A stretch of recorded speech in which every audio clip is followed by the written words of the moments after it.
Lair of the Lansing Leprechauns, chapters 4, 5, and 6. Chapter 4. The moment I knew I was being watched, I should have fled. I should have turned and sprinted across the field, not looking back. But that's not what I did. Instead, I simply stood where I was, holding Bentley's leash, staring at the... What? I thought, what was I seeing? It was a tiny man. A leprechaun, in fact. I knew instantly that it was a leprechaun. He looked just like every leprechaun I'd ever seen. Everyone has seen them. Mostly cartoon drawings, of course. Every leprechaun I'd ever seen looked the same, wearing a green top hat, green and black clothing, and black boots. Sometimes they wore a black belt with a gold buckle. Of course, not all leprechauns looked the same, but I don't think anyone would have any trouble recognizing a leprechaun when they saw one. In fact, even my favorite cereal had a leprechaun on the front of the box. But here's the thing. Leprechauns aren't real.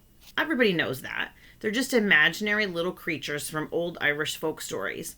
All those stories that people tell about little leprechauns waiting with a pot of gold at the end of the rainbow, ready to grant 3 wishes, are just that. Stories. Myths and fables written years ago, handed down from one generation to the next. I knew all this, but my eyes didn't. My eyes were seeing something that my mind couldn't believe. My brain would not accept the information it was receiving from my eyes. And Bentley was seeing the leprechaun too. He was growling softly, his body stiff and rigid, the hairs on his back standing up. He was staring at the tiny face peering back at us through the foliage. I didn't speak. I didn't try to say anything. I knew I'd never be able to.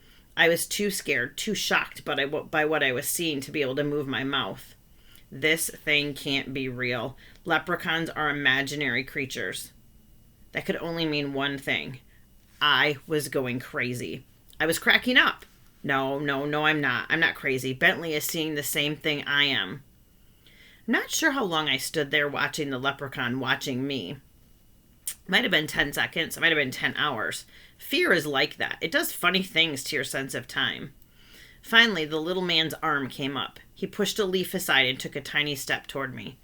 Bentley growled louder. He stood his ground. The tiny leprechaun took another step toward us. Bentley barked, and that broke the spell.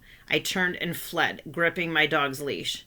Thankfully, Bentley turned at the same time I did, and the two of us fled across the field and through the wet grass. I didn't turn around. I didn't check to see if the little man was following us. My focus remained on pumping my legs as hard as they would go, carrying me away from the forest and the giant mushrooms and the tiny man who had appeared, thinking that once I was far enough away, I would be safe. Well, yes, that's what I thought. I thought I would be safe, and I was, but not for very long. Chapter 5. As I frantically recounted my story to Mom, a grin grew in the corners of her mouth. Finally, her lips parted and she was smiling. Her forehead was furrowed with small lines as she raised her eyebrows and narrowed her eyes. And he was small, like a doll, I was saying. Well, like a big doll. His head came up to about here. I placed my hand at my waist. It was a real live leprechaun. It's too bad you didn't catch him, Mom said with a wink. You could have kept him as a pet. I'm sure Bentley would love to play with him. Mom didn't believe me, but I really hadn't thought she would anyway. Wait, I said, as I suddenly realized something. I have pictures of the giant mushrooms. I reached into my back pocket to grab my phone. I took pictures on... My phone was gone. I searched the other back pocket and both front pockets. Nope, the phone was gone. My phone, I said. I was in a panic. I must have lost it in the field when I was running. It must have fallen out of my pocket. Mom's smile faded. Well, you'd better go back and find it before someone else does, Mom said. I will right now, I said. I'll be back in a few minutes. I grabbed the leash from its hook near the door. Bentley and I raced outside. I leaped off the porch and started to run when I saw my friend Cornell Gaines walking up the driveway dribbling a basketball. He smiled and waved. The smile faded quickly, and he stopped dribbling and held the ball with both hands. Bentley wagged his tail and ran up to him. What's wrong? Cornell asked.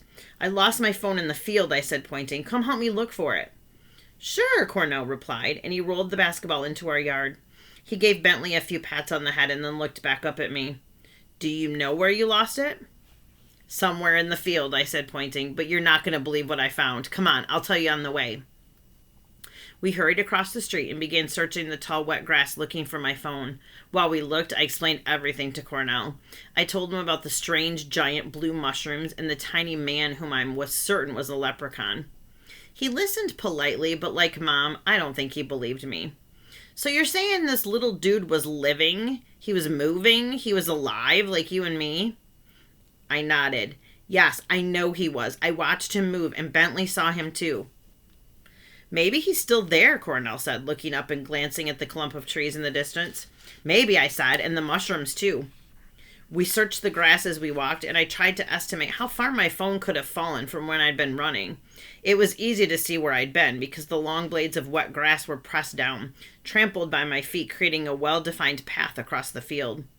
But I'd been running, and it was possible that my phone had flown several feet and landed in the grass. I was sure it was around somewhere, but finding it was going to be difficult. Do you have your phone? I asked Cornell. He shook his head. I don't have a phone, remember? He replied. Bummer, I said. If we had a phone, we could call my number. Maybe we'd hear it ring and then we'd be able to find it. Can you use your mom's phone to do that? Cornell asked. Probably, I said. Let's trace my path through the field into the trees, and if we don't find it, we'll go back and get her phone. Cool, Cornell said, and I want to see those giant mushrooms. We reached the forest without finding my phone. I'd been growing more and more anxious as we approached the trees and probably wasn't looking as hard as I could for my lost gadget. I was paying more attention to the land ahead of me, searching the towering trees and thick branches and leaves and bushes, hunting for signs of the tiny man who looked like a leprechaun, crazy as it sounded. Where are those mushrooms? Cornell asked. Over this way, I said, ducking beneath a branch. I think there were 8 of them, maybe more. But they were gone. We searched all around, but there wasn't a single sign of any giant mushrooms. And while I'd kept my eyes open for the leprechaun, I didn't see him either. Bentley darted about, running from tree to tree, sniffing here and there. He gave no indication of discovering anything out of the ordinary. I was sure that if he spotted the little guy again, he'd start growling and barking. I was carrying his leash in my hand because I didn't see any need to put it on him. He was having fun. Besides, he always comes to me when I call him. Cornell didn't make fun of me. He didn't accuse me of making things up or telling a story. He seemed just as perplexed as I was. I wonder where they could have gone, he asked, placing his hands on his hips and looking around. If they were as big as you say, they couldn't just vanish. Then he looked down at a spot a few feet away. His eyes grew wide. Holy cow, he said, pointing. Look at that. Chapter 6. I took several steps toward Cornell and then stopped at his side. My eyes scanned the ground where he was pointing, but I didn't see anything other than leaves, grass, and twigs. By now, the sun had dried the rain. The foliage was dry and bright green and healthy. What? I said, still not seeing anything. What do you see? A frog, Cornell said. He's huge. A frog? I asked, still not seeing anything. I guess I was a little disappointed, too. I'd been thinking that Cornell had spotted the little leprechaun I'd found earlier in the day. Or maybe my phone. Yeah, Cornell replied, gesturing with his finger. He's right there, partially hidden by that leaf. It took a moment, and I finally saw the frog. Cornell was right. He was huge. One of the biggest frogs I'd ever seen. How did you manage to see him? I asked. He blends in with the leaves so well that he's nearly invisible. I don't know, Cornell replied with a shrug and a shake of his head, but I'm going to catch him. Cornell took a slow step forward, and the frog leapt. In 2 more quick bounds, the amphibian was gone, vanishing into the forest. Well, so much for that, Cornell said, placing his hands on his hips. I guess he showed you, I said with a smile. Let's leave the frog alone and find my phone.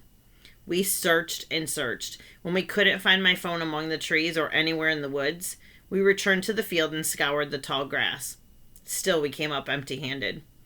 Meanwhile, Bentley bounded around happily with his nose to the ground, investigating new scents, exploring wherever his nose took him. This grass is so thick and tall, Cornell said. We could be inches from your phone and not even see it. Let's take one last look back there by the trees, I said, pointing. If we don't find it, we'll go back to my house and come back with Mom's phone. My phone will be a lot easier to find if we hear it ringing. We trudged back to the woods and Bentley followed, keeping his nose to the ground, making his own path in the tall grass. Most of the time I couldn't even see him because the grass was so tall. but his movements created a wake of sorts in the field, much in the way that a boat makes a wake in the water. I could see where my dog was by watching the bending grass. "Anything yet?" I asked Cornell. Cornell was a few feet away. He was stooped over, walking slowly, using his hands and arms to spread a path in the grass. He shook his head. "Nothing yet," he replied. Bentley barked once. Twice. I saw the grass stop moving where he'd been sniffing and searching. He started growling, snarling like I'd never heard from him ever before. Cornell, alarmed, stopped walking and stood straight up. "What does he see?" he asked. "I don't know," I said, "but I hope it's not a skunk. That would be awful." Fortunately, Bentley hadn't found a skunk. Unfortunately, what he did find turned out to be far worse than that.